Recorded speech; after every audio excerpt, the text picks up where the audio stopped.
Happy Thursday. I'm Tristan Winder in the News 2 streaming studio at the Morning Pulse here on this July 24th, 2025. Union Pacific and Norfolk Southern confirmed this morning that they are in merger talks that would create a single U.S. railroad with service stretching from the east to west coast. The potential merger would combine the largest and smallest of the country's 6 major freight railroads. News of this initially broke last week with the Associated Press, but both Union Pacific and Norfolk Southern confirmed the merger talks this morning. Stick with News 2 for additional details and developments as this day and the news itself progresses. The National Junior College Athletic Association recognized 2 longtime North Platte Community College coaches as all-time winningest coaches in the NJCAA history with the Coaches Legacy Award. Sally Thalken and Kevin O'Connor were among 201 coaches from 28 sports nominated by members of institutions to receive this award.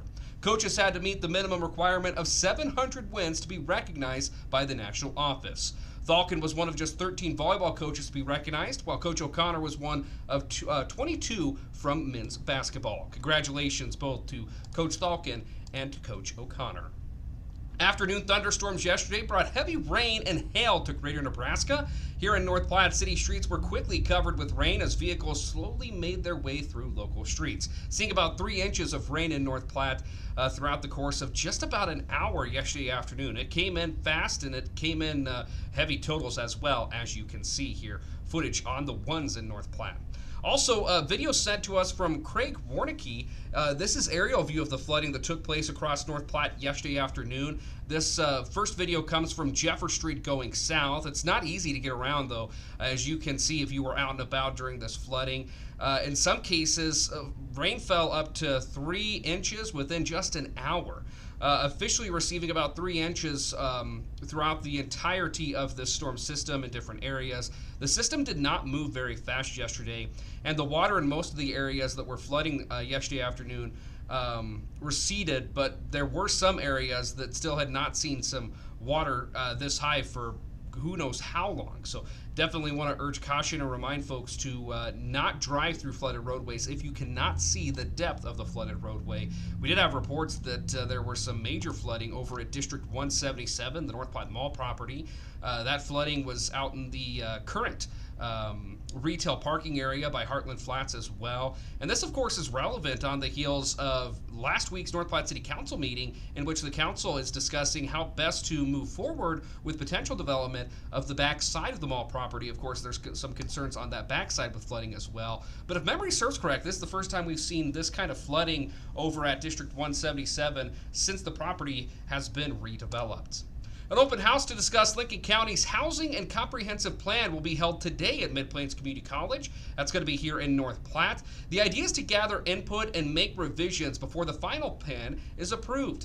Topics also within the plan include public safety, public health, and renewable energy.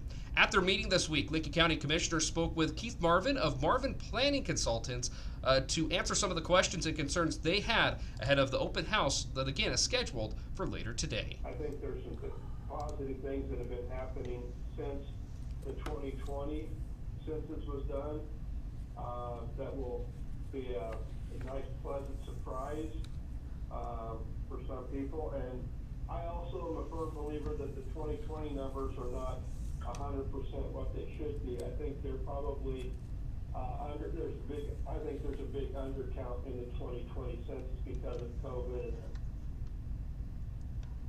The first session at the Mid-Plains Community College open house, again for the Lincoln County Comprehensive Plan, is set to begin at 2 Central. The public is welcome to attend, and we, of course, will be there and have more tonight at 6 and 10, and, of course, online as well.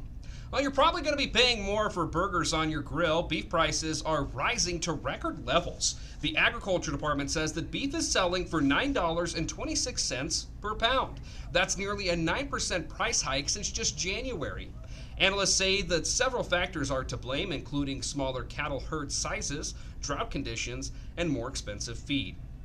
There's also more imported beef into the market as well. The American Farm Bureau Federation also says that cattle ranching in general is not as profitable as it previously was, and some ranchers have since given up. The CEO of Tyson Foods on a recent earnings call said that there has been that these have been the most challenging market conditions ever seen before for the beef industry. That's concerning and says quite a bit as well for a very versatile industry as well that has seen its fair share of challenges along the way.